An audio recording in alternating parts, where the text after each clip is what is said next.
আল্লাহ রাব্বুল আলামিনের দরবারে আমরা শুকরিয়া আদায় করি যে আল্লাহ রাব্বুল আলামিন আমাদেরকে এই মাহফিলে আসার এবং বসার তৌফিক দান করেছেন। এই জন্য আমরা মুহাব্বতের সাথে শুকরিয়া আদায় করে বলি আলহামদুলিল্লাহ। মুহতারাম উপস্থিতি, পবিত্র কুরআনুল কারীমের সূরা বাকারার 110 নম্বর আয়াতের অংশ তেলাওয়াত করেছি। এই আয়াতকে সামনে রেখেই সংক্ষিপ্ত সময় কিছু গুরুত্বপূর্ণ আলোচনা করব ইনশাআল্লাহ। আল্লাহ রাব্বুল আলামিন আমাকে তৌফিক দান করেন এবং আপনাদেরকে আমলের নিয়তে শ্রবণ করার তৌফিক দান করেন। সবাই বলি আমিন। আলোচনা শুরু করার পূর্বে অনেক মানুষ এদিক সেদিক ঘোরাফেরা করতেছে, যেহেতু এটা জান্নাতের বাগান হাদিসের ভাষা অনুসারে, এজন্য বাহিরে ঘোরাফেরা করলে জান্নাতের বাগানে বসার সওয়াব পাবো না। যদি প্যান্ডেলের ভিতরে এসে বসি তারপরে আমরা এই সওয়াবের অধিকারী হতে পারবো। যেই কজন আমরা বসছি একটু আমার সামনের দিকে যদি বসেন তাহলে আমার বলাও সহজ হবে, আপনাদেরকে বোঝানোও সহজ হবে। আর না হয় তাকিয়ে থাকতে হবে ওই দিকে। এই কারণে সামনের দিকে আপনারা যারা যারা আছেন, পিছনে যারা বসছেন তারা একটু সামনে আগে বসেন। দিনী আলোচনার প্যান্ডেলের বসার কিছু তরিকা আছে, সামনের খালি জায়গা থাকলে পূরণ করে বসা। এজন্য পিছনে যারা আমরা বসছি সামনের দিকে আগে বসি। সূরা বাকারার 110 নম্বর আয়াতের অংশ তেলাওয়াত করেছি। এই আয়াতের মধ্যে আল্লাহ রাব্বুল আলামিন বলেন, ওয়া আকিমুস সালাহ, তোমরা নামাজ কায়েম করো। সূরা বাকারার 43 নম্বর আয়াতে আল্লাহ রাব্বুল আলামিন বলেন, ওয়া আকিমুস সালাহ, তোমরা নামাজ কায়েম করো। সূরা হুদের 114 নম্বর আয়াতে আল্লাহ রাব্বুল আলামিন বলেন, ওয়া আকিমিস সালাতা তারাফাইন নাহারি ওয়া যুলাফাম মিনাল লাইল, দিনের 2 অংশে এবং রাতের 1 অংশে তোমরা নামাজ কায়েম করো।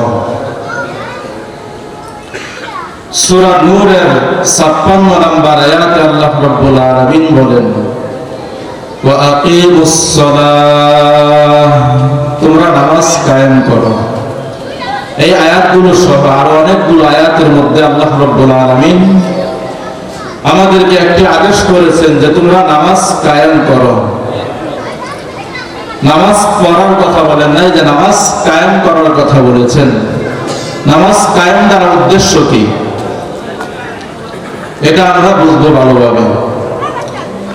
নামাজ কায়েম দ্বারা মৌলিক 5টি উদ্দেশ্য। 1 নাম্বার, আল মুহাফাজাতু আলা শুরুতিস সালাহ, নামাজে যে আমরা দণ্ডায়মান হই, নামাজ পড়ার জন্য যে দাঁড়াই, দাঁড়ানোর পূর্বে কিছু শর্ত আছে। এই শর্তগুলোর প্রতি গুরুত্ব দেওয়া মানে নামাজ কায়েম করা।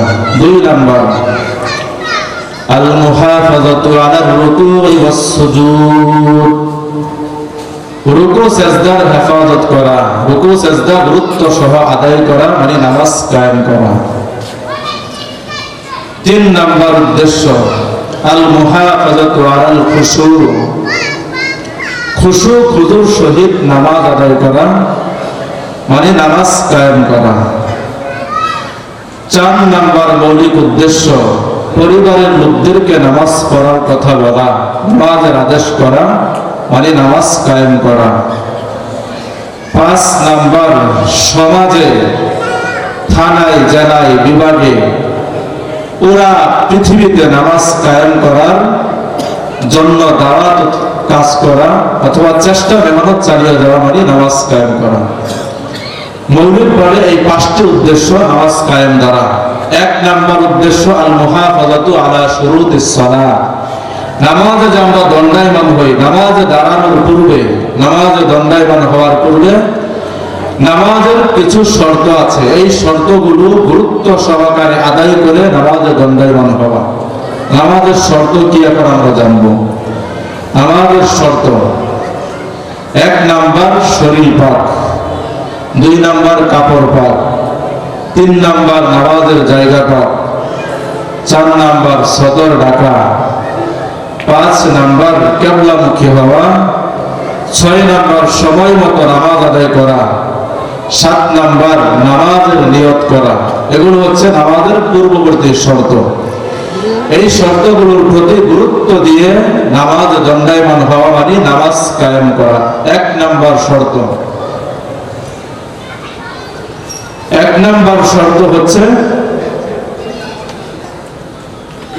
আমরা নামাজে যে দাঁড়াইবো আমাদের শরীরটা পবিত্র আছে কিনা এটা দেখতে হবে। শরীর পবিত্র কিভাবে আমরা করব? কোনো ব্যক্তির যদি নামাজ পড়ার পূর্বে ওযু না থাকে, ওযু করা, গোসল ফরজ হলে গোসল করে নামাজ আদায় করা। সূরা মায়েদার 6 নম্বর আয়াতে আল্লাহ রাব্বুল আলামিন বলেন, ইয়া আইয়ুহাল্লাযীনা আমানু ইযা কুনতুম মিনাস সালাতি ফাগসিলু ওয়ুজুহাকুম ওয়া আইদিয়াকুম ইলাল মারাফিকি ওয়ামসাহু বিরুউসিকুম ওয়া আরজুলাকুম মিনাল কাবাইন। ইয়া আইয়ুহাল্লাযীনা আমানু, হে ঈমানদারেরা, ইযা কুনতুম মিনাস সালাত, যখন তোমরা নামাজে দণ্ডায়মান হও অথবা নামাজের ইচ্ছা পোষণ করো, ফাগসিলু ওয়ুজুহাকুম, তোমরা তোমাদের চেহারা মুখমণ্ডল ধৌত করো,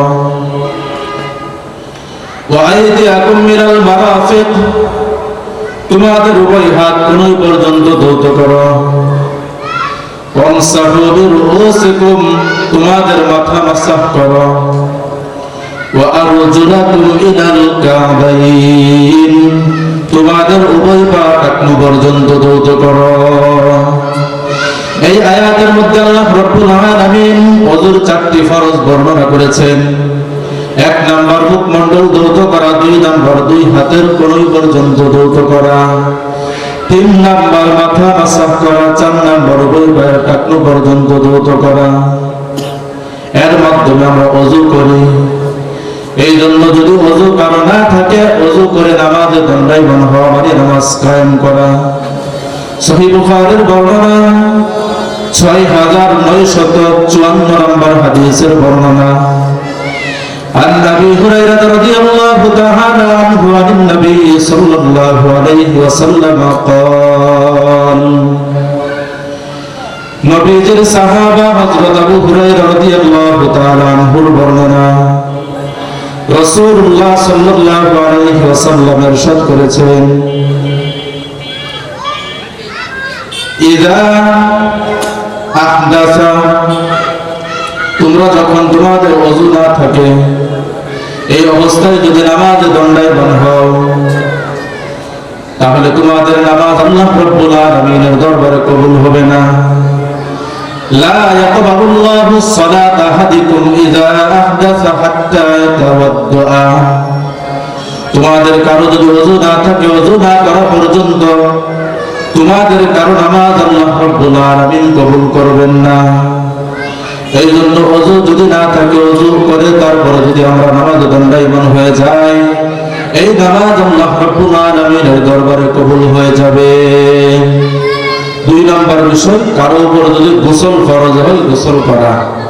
এটাও সূরা মায়েদার 6 নম্বর আয়াতের পরের অংশ।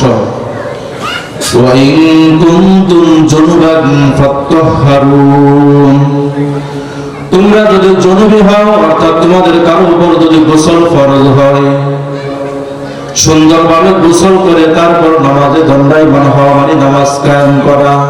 ওযু গেল, গোসল গেল, ওযু সুন্দরভাবে করার পর একটা আমল আছে, এই আমল করার মাধ্যমে আমরা জান্নাতের 8টি দরজায় খুলতে পারবো। ওযু সুন্দরভাবে করার পর যদি এই আমলটা করে, জান্নাতের 8টি দরজা আল্লাহ রাব্বুল আলামিন আমাদের জন্য খুলে দিবেন। তিরমিজি শরীফের বর্ণনা, 55 নম্বর হাদিসের বর্ণনা।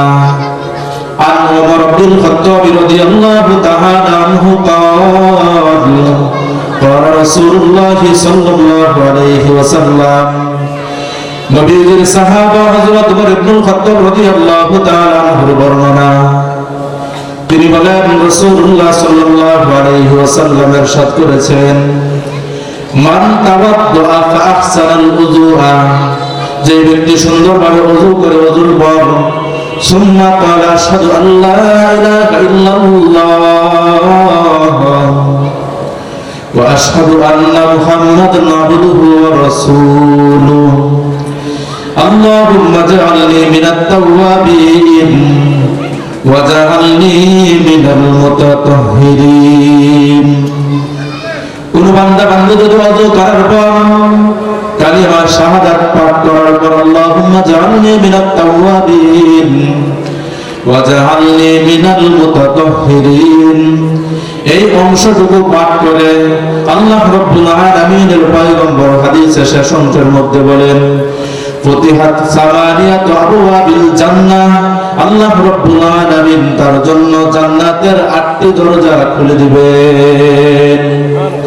ইয়াদখুলু মিন আইয়িহা শা, জান্নাতের 8টি দরজার মধ্য থেকে যেই দরজা আমার আপনার পছন্দ হয় সেই দরজা দিয়ে আল্লাহ রাব্বুল আলামিনের জান্নাতে আমরা প্রবেশ করতে পারবো। তাহলে এখন ওযু গেল। দ্বিতীয় বিষয়, যদি কারো কাপড় অপবিত্র থাকে তাহলে কাপড় পবিত্র করে নামাজে দণ্ডায়মান হওয়া। আপনি ঘরে আছেন, আপনার কাপড়টা ঘরে রাখা ছিল, আপনার সন্তান প্রস্রাব করে দিয়েছে, এখন কাপড়টা নাপাক হয়ে গেছে, আপনি চেক করে কাপড় পরিধান করে নামাজে দাঁড়াইলেন, মানে নামাজ কায়েম করলেন। আল্লাহ রাব্বুল আলামিনের পয়গম্বর হাদিসের মধ্যে বলেন, সহিহ বুখারীর বর্ণনা 227 নম্বর হাদিস, হাদিসের বর্ণনাকারী হযরত আসমা রাদিয়াল্লাহু তাআলা আনহা, আন আসমা রাদিয়াল্লাহু তাআলা আনহা قالت جاءت امرأة النبي صلى الله عليه وسلم فقالت, হযরত আসমা রাদিয়াল্লাহু তাআলা আনহার বর্ণনা তিনি বলেন, একজন মহিলা রাসূলুল্লাহ সাল্লাল্লাহু আলাইহি ওয়াসাল্লামের নিকট এসে নবীজিকে মাসআলা জিজ্ঞাসা করলেন, আরাআইতা ইহদানা তাহিদু ফিস সাওবি কাইফা তাসনাউ ইয়া রাসূলুল্লাহ, ওগো আল্লাহর রাসূল, নারীরা আল্লাহ প্রদত্ত একটা অসুস্থতার সম্মুখীন হয়, একটা ওযুরের সম্মুখীন হয়, এই ওযুর অবস্থায় যদি তাদের কাপড়ের মধ্যে নাপাকি লেগে যায়, এই কাপড় কিভাবে পবিত্র করবে, পবিত্রতার মাধ্যম কি, পবিত্রতার উপায় কি বর্ণনা করে শোনান। রাসূলুল্লাহ সাল্লাল্লাহু আলাইহি ওয়াসাল্লাম বললেন, قال رسول الله صلى الله عليه وسلم তাহুত্তুহু, এক নম্বরে নাপাকিটা গোসে উঠিয়ে ফেলবেন। 2 নম্বর রাসূলুল্লাহ সাল্লাল্লাহু আলাইহি ওয়াসাল্লাম বললেন, সুম্মা তাকুরসুহু বিল মা, তারপর পানি দ্বারা কাপড়টা সুন্দরভাবে নিগড়িয়ে দিবে। 3 নম্বর ওয়াতানদাহুহু, তার কাপড়টা সুন্দরভাবে চেপে রোদ্রের মধ্যে শুকাইতে দিবে, শুকানোর পর ওয়া তুসাল্লি ফি, এই কাপড় পরিধান করে নামাজে দাঁড়াইবে। তাহলে কাপড় অপবিত্র ছিল, পবিত্র করে শুকানোর পর কাপড় পরিধান করে নামাজে দণ্ডায়মান হয়ে গেল, মানে নামাজ কায়েম করলো। 3 নাম্বার, তাহলে 1 নাম্বার হলো শরীর পাক, 2 নাম্বার কাপড় পাক, 3 নাম্বার নামাজের জায়গা পাক। নামাজের জায়গায় যেখানে আমরা নামাজে দাঁড়াই, কোন মানুষ আছে যারা ফরজ নামাজ মসজিদে পড়ে, সুন্নত বেতের নফল নামাজ বাসায় গিয়ে পড়ে, তাদের ব্যবস্থাপনা সুন্দর আছে, বাসায় তারা পড়ে। আর অনেকে আছে মসজিদেও পড়ে। যারা বাসায় পড়েন, জায়নামাজটার মধ্যে আপনার সন্তান পেশাব করে দিল কিনা, এই জায়নামাজটা নাপাক হয়ে গেল কিনা, জায়নামাজটা চেক করে নামাজে দণ্ডায়মান হওয়া, মানে নামাজ কায়েম করা। অথবা মসজিদে আপনি নামাজ পড়তে আসলেন, মসজিদের জানালার পাশে আপনি নামাজে দাঁড়াইলেন, জানালার পাশ দিয়ে অনেক সময় বাতাসে ময়লা যায়, অথবা ভিতরে অনেক সময় মুরগি পাখি গিয়ে পায়খানা করে দেয়, এটা চেক করে নামাজে দাঁড়াইলেন, মানে নামাজ কায়েম করলেন। এই জন্য জায়গাটা পবিত্র আছে কিনা এটা দেখে তারপর নামাজে দণ্ডায়মান হওয়া। সহিহ বুখারীর বর্ণনা 338 নম্বর হাদিসের বর্ণনা। রাসূলুল্লাহ সাল্লাল্লাহু আলাইহি ওয়াসাল্লাম এই হাদিসের মধ্যে বলেন, উতিতু খামসান লাম ইউতাহুন্না আহাদুম মিনাল আমবিয়া'i ক্বাবলি। আমাকে এমন 5টি বিষয় দিয়ে দুনিয়াতে প্রেরণ করা হয়েছে যা ইতিপূর্বে কোনো নবীকে দেওয়া হয় নাই। তাহলে আমাদের পয়গম্বর মুহাম্মদুর রাসূলুল্লাহ সাল্লাল্লাহু আলাইহি ওয়াসাল্লাম বলেন, আমাকে এমন 5টি বিষয় দিয়ে দুনিয়ায় পাঠানো হয়েছে যেই 5টি বিষয় অন্য কোন নবীদেরকে দেওয়া হয় নাই। 1 নাম্বার, নুসিরতু বির-রু'বি মাসিরাতা শাহরিন। আমাকে এমন প্রভাব, এমন প্রতিপত্তি দিয়ে সৃষ্টি করা হয়েছে যে প্রভাবের মাধ্যমে 1 মাস পূর্ব থেকেই কাফেরদের অন্তরে আল্লাহ রাব্বুল আলামিন কম্পন সৃষ্টি করে দেয়, যেই কম্পনের মাধ্যমে কাফেররা পরাজিত হয়ে যায়। দেখা যায় বিভিন্ন যুদ্ধের মধ্যে মুসলমানদের সংখ্যা কম ছিল, কিন্তু আল্লাহ রাব্বুল আলামিন এই নবীর উসিলায় এই যুদ্ধগুলোর মধ্যে মুসলমানদেরকে বিজয় দান করলেন। যারা 1 নাম্বার, আল্লাহ রাব্বুল আলামিন আমাদের পয়গম্বরকে এমন প্রভাব দিয়ে সৃষ্টি করেছেন যে প্রভাবটা অন্য কোন নবীদেরকে দেওয়া হয় নাই, যে প্রভাবের কারণে কাফেরদের অন্তরের মধ্যে কম্পন সৃষ্টি হয়ে যেত। 2 নাম্বার, ওয়াজুইলাত লিয়াল আরদু মাসজিদান ওয়া তাহুরা। পুরা জগৎটাকে আল্লাহ রাব্বুল আলামিন, আল্লাহ তাআলার পয়গম্বর এবং আমরা যে আল্লাহ তাআলার পয়গম্বরের উম্মত, আমাদের জন্য সেজদার স্থান এবং পবিত্রতা অর্জনের মাধ্যম বানিয়ে দিয়েছেন। তাহলে এই কারণে আল্লাহ রাব্বুল আলামিনের পয়গম্বর বলেন, ওয়া আইয়ুমা মিন আইয়াদিরকাস সালাহ। আমার উম্মতের মাঝে যেই কোনো ব্যক্তির দুনিয়ার যেই প্রান্তে যেখানেই নামাজের সময় হয়ে যায়, সেই স্থানে যেন এই ব্যক্তি নামাজ আদায় করে নেয়। যেহেতু পুরা জগৎটাকে আল্লাহ রাব্বুল আলামিন সিজদা আদায়ের স্থান এবং পবিত্রতা অর্জনের মাধ্যম বানিয়েছেন, এই জন্য যেখানেই আমাদের নামাজের সময় হয়ে যাবে সেখানেই নামাজ পড়তে হবে। 3 নাম্বার, নবী করিম সাল্লাল্লাহু আলাইহি ওয়াসাল্লামকে গনিমতের মাল বৈধ করেছেন। গনিমতের মাল যুদ্ধলব্ধ সম্পদ, যুদ্ধ করার পর যে মুসলমানরা বিজয় হয়, বিজয় হওয়ার পর যে সম্পদ কাফেরদের থেকে পাওয়া হয়, ওই সম্পদটা আল্লাহ তাআলার পয়গম্বর এবং আল্লাহ তাআলার পয়গম্বরের উম্মত আমাদের জন্য বৈধ করেছেন, হালাল করেছেন। পূর্ববর্তী উম্মতদের জন্য এটা বৈধ ছিল না। তাহলে 3টি বললাম, এই 3টির মধ্যে একটি আমরা পেয়েছি, পুরা জগৎটাকে আল্লাহ রাব্বুল আলামিন সিজদা আদায়ের স্থান এবং পবিত্রতা অর্জনের মাধ্যম বানিয়েছেন। এই কারণে জমিনটাকে আল্লাহ রাব্বুল আলামিন পবিত্র হিসেবেই জমিন আল্লাহ রাব্বুল আলামিন বানিয়েছেন, কিন্তু বিভিন্ন কারণে জমিন অপবিত্র হয়ে যায়।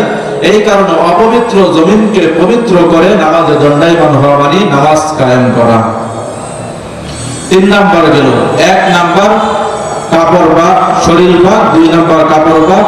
3 নাম্বার নামাজের জায়গা পাক। 4 নাম্বার সতর ডাকা, সতর ডেকে নামাজ আদায় করা। এটা আল্লাহ রাব্বুল আলামিন পবিত্র কুরআনুল কারীমের মধ্যে বলেছেন। আল্লাহ রাব্বুল আলামিন বলেন, ইয়া বানি আদম খুযু জিনাতাকুম ইনদা কুল্লি মসজিদ। হে বনি আদম, তোমরা যখন মসজিদে যাও নামাজ আদায় করার জন্য, তখন বেশভূষা ধারণ করো, অর্থাৎ পোশাক পরিধান করে তারপর মসজিদে গিয়ে নামাজ আদায় করো। এই কারণে আল্লাহ রাব্বুল আলামিন আমাদেরকে পোশাক পরার নির্দেশ দিয়েছেন। এখন সদর ঢাকা পরিমাণ পোশাক পরিধান করে নামাজ আদায় করতে হবে। সদর কাকে বলে? আবু দাউদ শরীফের বর্ণনা 4017 নম্বর হাদিসের বর্ণনা। এই হাদিসের বর্ণনাকারী নবীর সাহাবা বাহাজ ইবনে হাকিম, তিনি তার পিতা থেকে, তার পিতা তার দাদা থেকে, তার দাদা রাসূল আকরাম সাল্লাল্লাহু আলাইহি ওয়াসাল্লাম থেকে হাদিস বর্ণনা করেছেন। عن بعض ابن حكيم رضي الله تعالى عنهما عن أبيه عن جده قال নবীজির সাহাবা হযরত বাহাজ ইবনে হাকিম রাদিয়াল্লাহু তাআলা আনহুমার বর্ণনা, তিনি তার পিতা থেকে হাদিস বর্ণনা করেছেন, তার পিতা তার দাদা থেকে হাদিস বর্ণনা করেছেন, তার দাদা রাসূলুল্লাহ সাল্লাল্লাহু আলাইহি ওয়াসাল্লাম থেকে হাদিস বর্ণনা করেছেন। রাসূলুল্লাহ সাল্লাল্লাহু আলাইহি ওয়াসাল্লামকে জিজ্ঞাসা করা হলো, কুলতু ইয়া রাসূলুল্লাহ, ইয়া রাসূলুল্লাহ, ইয়া হাবিবাল্লাহ, আমরা কতটুকু সতর কার সামনে খোলা রাখতে পারবো? রাসূলুল্লাহ সাল্লাল্লাহু আলাইহি ওয়াসাল্লাম বললেন, ইহফাজ আওরাতাকা মিন যাওজাতিক, তোমরা তোমাদের সতরের অংশ একমাত্র তোমাদের স্ত্রীদের সামনে খোলা রাখতে পারবে, আর কারো সামনে খোলা রাখা যাবে না। রাসূলুল্লাহ সাল্লাল্লাহু আলাইহি ওয়াসাল্লামকে পুনরায় জিজ্ঞাসা করা হলো, ইয়া রাসূলুল্লাহ, ইয়া হাবিবাল্লাহ, ইযা কানাল কওমু বা'দুহুম ফি বা'দ, আমরা যদি একত্রে কয়েকজন পুরুষ এবং একত্রে কয়েকজন নারী, ভার্সিটির ক্যাম্পাসে কয়েকজন পুরুষ একসাথে থাকে, কয়েকজন যুবক, অনুরূপভাবে কয়েকজন যুবতী মেয়েরা একসাথে থাকে, পুরুষ মাদ্রাসাতে ছাত্ররা একসাথে থাকে, মহিলা মাদ্রাসাতে মহিলারা একসাথে থাকে, এই ক্ষেত্রে থাকার হুকুম কি? রাসূলুল্লাহ সাল্লাল্লাহু আলাইহি ওয়াসাল্লাম বললেন, ইনিস্তাতা'তা আল্লা ইয়ারান্নাহা ফালা ইয়ারান্নাহা, এই ক্ষেত্রেও একজন পুরুষ আরেকজন পুরুষকে নিজের সতর দেখাতে পারবে না, একজন নারী আরেকজন নারীকে সতর দেখাতে পারবে না। আল্লাহ তাআলার পয়গম্বরের সাহাবা পুনরায় জিজ্ঞাসা করলেন, ইয়া রাসূলুল্লাহ, ইয়া হাবিবাল্লাহ, আমি যদি ঘরের মধ্যে একা থাকি তাহলে সতরের মাসআলা কি?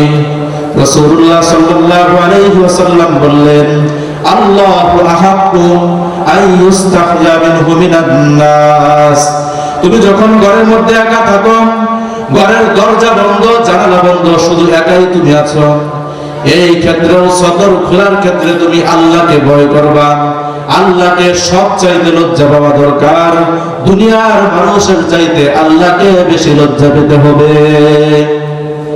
কিন্তু দেখা যায় অনেক মানুষ সদর খুলে রাস্তা দিয়ে হাঁটে, সদর খুলে বিভিন্ন ধরনের কাজকর্ম করে। পুরুষের জন্য তো নাভি থেকে হাঁটু পর্যন্ত এটা ঢেকে রাখা ফরজ। অনেকে দেখা যায় ধান খেতে কাজ করতে গিয়ে লুঙ্গিটা হাঁটুর উপরে উঠিয়ে ফেলে। অনেক যুবক ভাইদেরকে দেখা যায় খেলার মাঠে গিয়ে এমন প্যান্ট পরে যে হাঁটু বের হয়ে আছে, তাহলে এই ক্ষেত্রে সে হারাম কাজ করতেছে। একজনের সতর আরেকজনকে দেখানো সেই কাজটা করে দিচ্ছে। অন্য মানুষ যে খেলা দেখতেছে তার সতরটা সে খোলা রাখছে, এই কারণে অন্য মানুষ দেখতেছে, এই ক্ষেত্রে কবিরা গুনাহ হচ্ছে। এই জন্য সতরের ক্ষেত্রে আমরা খুব সাবধানতা অবলম্বন করব। মহিলাদের ক্ষেত্রেও একই অবস্থা। দেখা যায় অনেক মা বোনেরা মাথার মধ্যে কোনো কাপড় রাখে না, এভাবে রাস্তা দিয়ে হাঁটে, অথচ মা বোনদের জন্য হাতের কবজি, পায়ের পাতা, চেহারা ছাড়া, তারপরে এই অংশগুলো নামাজের মধ্যে খোলা রাখা যায়। বাহিরে পরপুরুষের সামনে এই অংশগুলো ডেকে রাখা, চেহারা যদি না রাখে তাহলে তো কোনো পর্দাই হয় না। এজন্য এই অংশ তো ডাকেই না, বরং মাথার মধ্যে কোনো কাপড়ে রাখে না। তাহলে একজন মহিলা যে আরেকজন মহিলাকে নিজের সতর দেখাইতেছে, উভয়ে গুনাহগার হইতেছে। এই গুনাহ থেকে আমাদের বিরত থাকতে হবে। কবিরা গুনাহ, এই গুনাহ যদি তওবা না করি আল্লাহ তাআলা কবুল করবেন না। কিন্তু এই গুনাহটাকে অনেকে গুনাহই মনে করে না, অনেকে জানি না যেটা গুনাহ হচ্ছে। এই ক্ষেত্রে আপনারাও সাবধানতা অবলম্বন করবেন। আপনাদের স্ত্রী, সন্তান, আত্মীয় স্বজন যারা আছে তাদেরকেও এই কথাগুলো বলবেন, তারা যেন এই সতর খোলা না রাখে, সতরগুলো যেন ঢেকে রাখে। আল্লাহ আমাদেরকে আমল করার তৌফিক দান করুন, সবাই বলি আমিন। 4 নাম্বার গেল সতর রাখা। তারপর কিবলামুখী হওয়া, কিবলামুখী হয়ে নামাজ আদায় করা। সূরা বাকারার 149 নম্বর আয়াত। এই আয়াতে আল্লাহ রাব্বুল আলামিন বলেন, ومن حيث خرجت فول وجهك شطر المسجد الحرام তুমি যেখানেই থাকো সেখানে যেন মসজিদুল হারামের দিকে ফিরে নামাজ আদায় করো। তাহলে এক জায়গায় আপনি গেলেন, যেখানে যাওয়ার পর আপনি কিবলা কোন দিকে এটা জানেন না, কোনো মানুষকে জিজ্ঞাসাও করলেন না, জিজ্ঞাসা ছাড়াই নামাজ আদায় করলেন। নামাজ পড়ার পর এক ব্যক্তি আপনাকে এসে বলল, তুমি তো নামাজ আদায় করেছো উত্তর দিক দিয়ে, অথচ নামাজ পড়া দরকার পশ্চিম দিক দিয়ে, ঠিক না? এজন্য আপনার এখানে দরকার ছিল মানুষকে জিজ্ঞাসা করে কিবলা নির্ণয় করে নামাজ পড়া। তাহলে কিবলা নির্ণয় করে নামাজ পড়া মানে নামাজ কায়েম করা। 5 নাম্বার নামাজের পূর্ববর্তী শর্ত গেল। 6 নাম্বার ওয়াক্ত মতো নামাজ আদায় করা, সময় মতো নামাজ আদায় করা। আল্লাহ রাব্বুল আলামিন পবিত্র কোরআনুল কারীমের মধ্যে বলেন, ইন্নাস সালাতা কানাত আলাল মুমিনিনা কিতাবাম মাওকুতা, নিশ্চয় নামাজ মুমিনদের জন্য সময় মতো ফরজ। তাহলে সময় মতো নামাজ আদায় করা ফরজ। 5 ওয়াক্ত নামাজের নির্দিষ্ট সময় আছে, প্রত্যেকটা নামাজের ওয়াক্ত থাকাকালীন নামাজ আদায় করে নেওয়া। আউয়াল ওয়াক্তে নামাজ আদায় করা বেশি সওয়াব, এই জন্য আউয়াল ওয়াক্তে নামাজ আদায় করা। সহিহ বুখারীর বর্ণনা 527 নম্বর হাদিসের বর্ণনা, আব্দুল্লাহ ইবনে মাসউদ রাদিয়াল্লাহু তাআলা আনহুমা قال سألت النبي صلى الله عليه وسلم أي العمل أحب إلى الله। নবীজির সাহাবা হযরত আব্দুল্লাহ ইবনে মাসউদ রাদিয়াল্লাহু তাআলা আনহুমার বর্ণনা, রাসূলুল্লাহ সাল্লাল্লাহু আলাইহি ওয়াসাল্লামকে নবীর সাহাবা হযরত আব্দুল্লাহ ইবনে মাসউদ রাদিয়াল্লাহু তাআলা আনহু জিজ্ঞাসা করলেন, ইয়া রাসূলুল্লাহ ইয়া হাবিবাল্লাহ, আল্লাহ তাআলার নিকট সবচাইতে প্রিয় আমল কোনটি? রাসূলুল্লাহ সাল্লাল্লাহু আলাইহি ওয়াসাল্লাম বললেন, as-সালাতু আলা ওয়াক্তিহা, সময় মতো নামাজ আদায় করা আল্লাহ তাআলার নিকট সবচাইতে প্রিয় আমল। নবীর সাহাবা হযরত আব্দুল্লাহ ইবনে মাসউদ রাদিয়াল্লাহু তাআলা আনহু পুনরায় জিজ্ঞাসা করলেন, ক্বালা সুম্মা আইয়ুন, আল্লাহ তাআলার পয়গম্বরকে জিজ্ঞাসা করা হলো, ইয়া রাসূলুল্লাহ ইয়া হাবিবাল্লাহ, 2 নম্বরে আল্লাহ তাআলার নিকট প্রিয় আমল কোনটি? রাসূলুল্লাহ সাল্লাল্লাহু আলাইহি ওয়াসাল্লাম বললেন, সুম্মা বিরুল ওয়ালিদাইন, মা বাবার সাথে ভালো ব্যবহার করা, মা বাবার খেদমত করাটা 2 নম্বরে প্রিয় আমল। নবীজির সাহাবা পুনরায় জিজ্ঞাসা করলেন, 3 নম্বরে আল্লাহ তাআলার নিকট সবচেয়ে প্রিয় আমল কোনটি? রাসূলুল্লাহ সাল্লাল্লাহু আলাইহি ওয়াসাল্লাম বললেন, আল জিহাদু ফি সাবিলিল্লাহ, আল্লাহ তাআলার রাস্তায় জিহাদ করা 3 নম্বরে আল্লাহ তাআলার নিকট প্রিয় আমল। তাহলে 3টি প্রিয় আমল এই হাদিস থেকে আমরা জানলাম। বুখারীর 527 নম্বর হাদিস থেকে এর মধ্যে সর্বপ্রথম নবীজি বলেছেন সময় মতো নামাজ আদায় করা। তাহলে 6 নম্বর শর্ত নামাজের দাঁড়ানো, সময় মতো নামাজ আদায় করা। এই জন্য সময় মতো আমরা নামাজ আদায় করে নেব। 7 নম্বর নামাজের শর্ত, নামাজের পূর্ববর্তী শর্ত, নামাজের নিয়ত করা। জোহরের সময় জোহরের নিয়ত করা, ফজরের সময় ফজরের নিয়ত করা। এখন যদি জোহরের সময় ফজরের নিয়ত করেন তাহলে তো নামাজ হবে না, এই জন্য নিয়ত করা। সহিহ বুখারীর 1 নম্বর হাদিস, বুখারী শরীফ খুললেই যে হাদিসটা বের হয়ে যায়। আলকামা ইবনে ওয়াক্কাস আল-লাইসি রাহমাতুল্লাহি আলাইহি তিনি বর্ণনা করেন, সামিআতু উমর ইবনুল খাত্তাব রাদিয়াল্লাহু তাআলা আনহু আলাল মিম্বার ইয়াকুল, নবীজির সাহাবা হযরত উমর ইবনুল খাত্তাব রাদিয়াল্লাহু তাআলা আনহুকে মিম্বারের উপর বসে আমি বলতে শুনলাম। নবীজির সাহাবা উমর রাদিয়াল্লাহু তাআলা আনহু বলেন, সামিআতু রাসূলুল্লাহ সাল্লাল্লাহু আলাইহি ওয়াসাল্লাম ইয়াকুল, আমি হাদিসটি রাসূলুল্লাহ সাল্লাল্লাহু আলাইহি ওয়াসাল্লামকে বলতে শুনেছি, ইন্নামাল আমালু বিন্নিয়াত, সমস্ত আমলের প্রতিদান নিয়তের উপর নির্ভরশীল। তাহলে আমল করার পূর্বে নিয়ত করতে হবে, নিয়ত শুদ্ধ হলে ফলাফল ভালো হবে। নিয়ত যদি পরিশুদ্ধ না হয় তাহলে ফলাফল ভালো হবে না। এই জন্য নিয়ত শুদ্ধ করে নামাজ আদায় করা। তাহলে নামাজের 1 নম্বর মৌলিক শর্ত ছিল আল মুহাফাজাতু আলা শুরুতিস সালাহ। এর মধ্যে 7টি বিষয়, যে নামাজের পূর্বে, নামাজে দাঁড়ানোর পূর্বে 7টি বিষয়।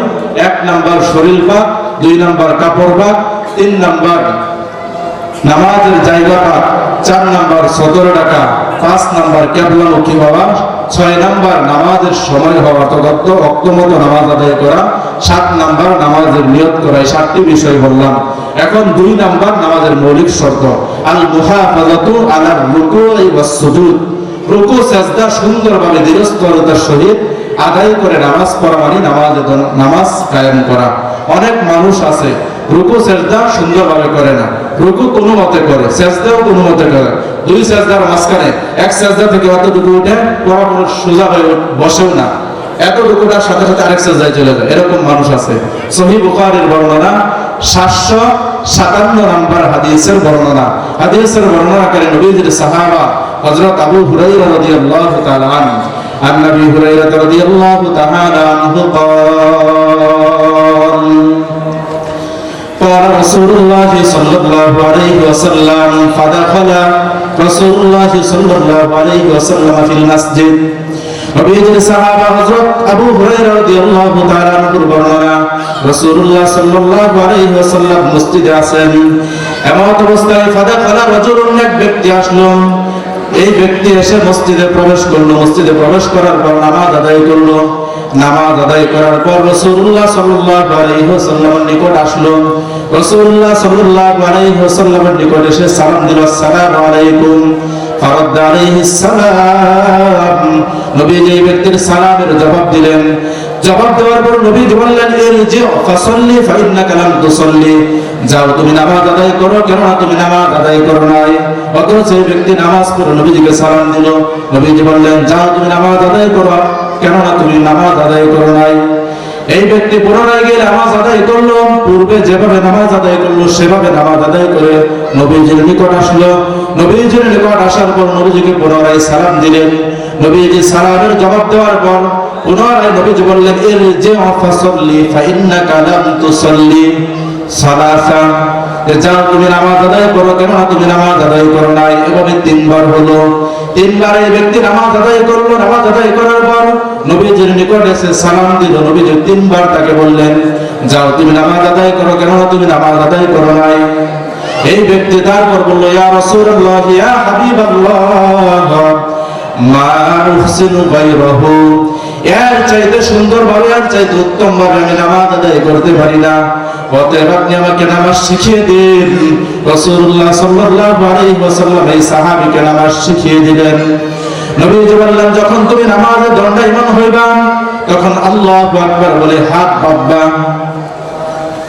নিয়ত করে হাত বাঁধার পর সারা পড়বা। তারপর আউযু বিল্লাহি মিনাশ শাইতানির রাজিম, বিসমিল্লাহির রহমানির রহিম বলে সূরা ফাতিহা পড়বা। তারপর সূরা মিলাইবা।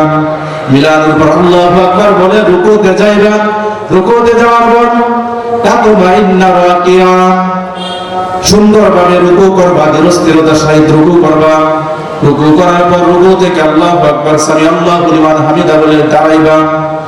দাঁড়ানোর পর আল্লাহু আকবার বলে প্রথম সিজদায় যাইবা। সিজদায় যাওয়ার পর হাত্তা তাতমাইন্না সাজিদা, তুমি সুন্দরভাবে একনিষ্ঠভাবে একমাত্র আল্লাহকে খুশি করার জন্য সিজদা করবা। সিজদা করার পর আল্লাহু আকবার বলে সিজদা থেকে উঠবা। ওঠার পর বসবা। হাত্তা তা'তাদিলা জালিসা, সুন্দরভাবে সোজা হয়ে বসবা। অথচ কিছু মানুষ সোজা হয় না, রুকু থেকেও ওঠার পর সোজা হয়ে দাঁড়ায় না, সোজা হয়ে দাঁড়ানোর পূর্বেই সিজদায় চলে যায়। প্রথম সিজদা করার পর দ্বিতীয় সিজদার মাঝখানে যে সোজা হয়ে বসতে হয় ওয়াজিব, এই বসে না সোজা হয়ে, এতটুকু বসে ওঠার পর আবার আল্লাহু আকবার বলে আরেক সিজদায় চলে যায়। আল্লাহই জানে যে 2 সিজদা মিলে এক সিজদা হয়ে যায় কিনা। এইভাবে নামাজ আদায় করে। তাহলে আল্লাহ তাআলার পয়গম্বর এই সাহাবীকে 1 রাকাত নামাজ কিভাবে পড়বে এটা শিখিয়ে দিলেন। শিখানোর পর হাদিসে শেষ অংশে আল্লাহ তাআলার পয়গম্বর বলেন, ইফআল যালিকা, তোমাকে আমি যেভাবে নামাজ শিখিয়ে দিলাম, সামনে থেকে যত নামাজ পড়বা, নামাজ 2 রাকাত বিশিষ্ট হোক, নামাজ 4 রাকাত বিশিষ্ট হোক, অথবা নামাজ 3 রাকাত বিশিষ্ট হোক, যেই নামাজ তুমি আদায় করবা, আমি যে তোমাকে 1 রাকাত নামাজ পড়িয়ে শিখিয়ে দিলাম, এই পদ্ধতিতে সুন্দরভাবে নামাজ আদায় করবা, তাহলেই তোমার নামাজ আল্লাহ তাআলার দরবারে কবুল হবে। তাহলে নামাজ আমরা রুকু সিজদা দৃঢ়স্থিরতার সহিত সুন্দরভাবে আদায় করে নামাজ পড়তে হবে। এটা পড়া মানে নামাজ কায়েম করা। 2 নাম্বার মৌলিক শর্ত গেল। 3 নাম্বার মৌলিক শর্ত খুশু খুজুর সহিত নামাজ আদায় করা। খুশুয়ের সম্পর্ক অন্তরের সাথে, খুজুয়ের সম্পর্ক অঙ্গ প্রত্যঙ্গের সাথে। প্রত্যেকটা অঙ্গ প্রত্যঙ্গ, রুকু সেজদা আরো যত বিষয় আছে নামাজের মধ্যে, কিভাবে আদায় করতে হয় সুন্দরভাবে আদায় করা।